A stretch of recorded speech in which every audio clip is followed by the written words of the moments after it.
In this segment, we're going to discuss bushwalking and all the health benefits that are attributed to this exercise.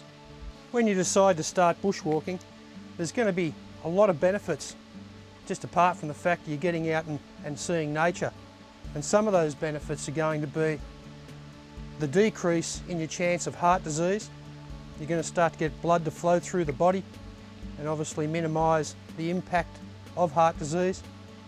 You're also going to be able to start to control your weight, because obviously the more bushwalking you decide to do, the actual more weight you lose, all depending on how strenuous the walk you want to go on.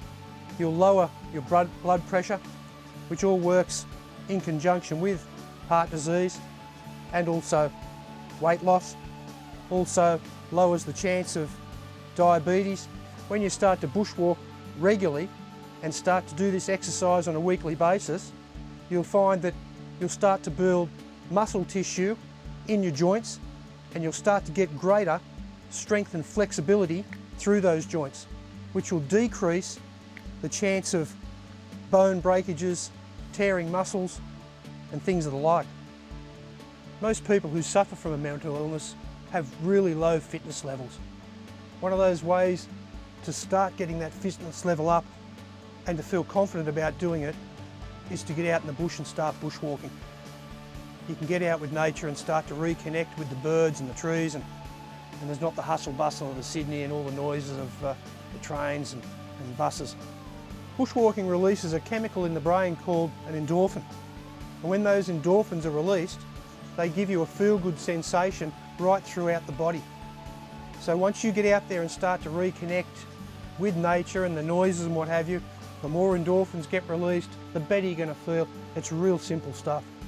In other countries, what they've started to do for kids who show signs of addictive behaviour, or who are addicted to drugs and alcohol and have mental illness or slight mental illness, they now take them on these camping trips, hiking trips, bushwalks, sometimes 3 days, sometimes up to 2 weeks. And the reason they do this is because what they're trying to do is to get these people to reconnect with themselves. And the best way to do that is to start walking in the bush with nature.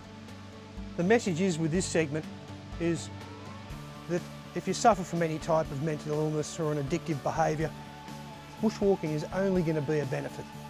So even if you're sitting there and you're thinking, I can't be bothered to do this, just set aside one day where you just get up and go for a bushwalk for 2 hours. I guarantee you, you will get a benefit.